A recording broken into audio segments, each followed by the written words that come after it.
नमस्कार मंडळी, रोजची भाजीपोळी खाऊन जरा खूपच कंटाळा आलाय. म्हटलं चला आज महाराष्ट्रीयन पास्ताच बनवूया.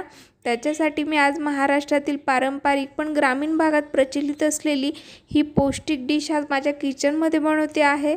हे शेंगोळे म्हणजे हिवाळ्यात आणि पावसाळ्यात संध्याकाळच्या जेवणासाठी अतिशय चवदार पदार्थ आहे बरं का.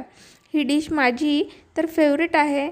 ज्यांनी पण ही डिश पहिल्यांदा चाखली त्यांची तर फेवरेट झालीच आहे. तर तुम्ही देखील रेसिपी जाणून घ्या. पोट भरेल पण मन भरणार नाही खाल्ल्यानंतर अशी डिश आहे. बनवायला अगदी झटपट, वन पॉट मील म्हणू शकतात तुम्ही या डिशला. तर चला जाणून घेऊया मग. त्यासाठी मोठी 1 वाटी शेंगदाणे खरपूस भाजून घेतले मस्त तव्यावर. त्याच्यानंतर चटणी घातली आहे, भरपूर सारा लसूण घातला आहे, हळद घालायची आहे, जिरं घालायचं आहे. त्यानंतर कोथिंबीर असेल तर कोथिंबीर घाला, ज्याच्याने चव अगदी भारी येते. हे सर्व आता मिक्सरमधून आता मस्त बारीक असं फिरून घ्यायचं आहे. पहिले आपल्याला कोरडंच फिरवायचं आहे. त्यानंतर थोडं पाणी ॲड करून ते आपल्याला मस्त असं पातळ करायचं आहे मिश्रण. मी तुम्हाला कन्सिस्टन्सी दाखवेलच. बघू शकता ह्या प्रकारे आपल्याला असं थोडंसं पातळ पण चिकन असं दळायचं आहे हे मिश्रण. ह्या प्रकारे झालं पाहिजे. आता हे वाटण आपण साईडला ठेवू आणि महाराष्ट्रीयन पास्ता म्हणजे शेंगोळे बनवण्यासाठी आता आपण इथे उडदाचं पीठ मोठ्या 2 वाट्या घेतलेलं आहे, 1 वाटी गव्हाचं पीठ घेतलेलं आहे. हे आता व्यवस्थित सगळं हाताने मिक्स करून घ्यायचं, म्हणजे दोन्ही पीठं व्यवस्थित हाताने मिक्स झाले पाहिजे. त्यानंतर यात घालायचं आहे चवीनुसार मीठ. तुमच्या घरात जेवढे मेंबर राहणार आहे तेवढ्या अंदाजाने तुम्ही घ्या. हे प्रमाण 4 लोकांच्या अंदाजाचं आहे. आता यात आपण जे वाटण केलेलं होतं त्यातलं आपल्याला अर्ध वाटण या पिठामध्ये घालायचं आहे आणि अर्ध वाटण आपण साईडला ठेवू. तोपर्यंत हे पीठ मस्त असं मळून घेऊया वाटणाचं, म्हणजे सगळं वाटण हे पिठाला व्यवस्थित लागेल. त्यानंतरच यात थोडं थोडं पाणी घालून आपल्याला पीठ मळून घ्यायचं आहे.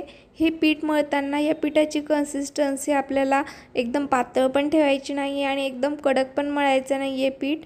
मी त्याची कन्सिस्टन्सी दाखवेलच तुम्हाला. बघण्यावरनं तुम्हाला समजेलच की आपल्याला पीठ कशा प्रकारे मळलं पाहिजे. कारण शेंगोळे वळताना ते पोळपाटाला चिटकायला पण नको, शेंगोळे वळताना ते जड पण जायला नको. या प्रकारे आपल्याला कन्सिस्टन्सी ॲडजस्ट करायची आहे. बघू शकतात तुम्ही या प्रकारे आता पीठ मळलं गेलेलं आहे आणि थोडंसं शेवटी त्याला तेल लावून ठेवलं. आता आपण जोपर्यंत आपलं पीठ आता रेस्टला ठेवलं आहे तोपर्यंत आपण फोडणी देऊया. त्याच्यासाठी कुकरमध्ये थोडं जरा जास्तच तेल घालायचं आहे कारण आपण वरतून यात तूप तेल काहीही घेणार नाही आहे. तर आता यात मी जिऱ्याची फोडणी दिलेली आहे. मस्त अशी जिरं छान तडतडू द्यायचं आहे. त्यानंतर यात घालायचं आहे हिंग.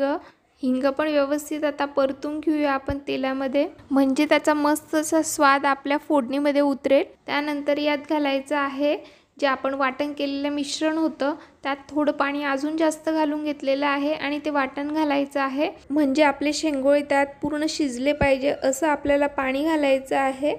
तर बघू शकतात तुम्ही आता मी जास्तीचं पाणी घालून घेतलेलं आहे आणि याला तरी देखील त्याला खूप छान आलेली आहे.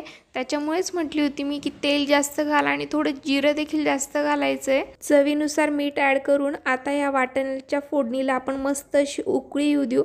तोपर्यंत आपण शेंगोळे वळायला घेणार आहेत. आता जे पीठ रेस्टला ठेवलं होतं त्याला थोडंसं तेल लावून पुन्हा एकदा मळून घेतलेलं आहे. हे शेंगोळे वळण्यासाठी आपल्याला पीठ लागणार आहे. मग ते तुम्ही कुळदाचं पण घेऊ शकता किंवा गव्हाचं पण घेऊ शकता. मी इथे गव्हाचं पीठ वापरलेलं आहे. छोटासा पिठाचा गोळा घेतला आणि त्याला आता थोडंसं पीठ लावलं आणि पोळपाटावर ह्या प्रकारे आपल्याला शेंगोळे वळून घ्यायचे आहे. ह्या प्रकारे आता सर्व पटापट शेंगोळे वळून घेणार आहोत.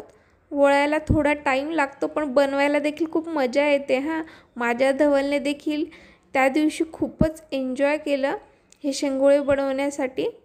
त्याला देखील खूप हौस आली होती, मम्मा मला पण बनवू दे ना शेंगोळे, मला पण आज महाराष्ट्रीयन पास्ता बनवायचा आहे म्हणून. त्याने पहिल्यांदा बघितलं, त्याला जमत नव्हतं पण प्रयत्न छान करत होता.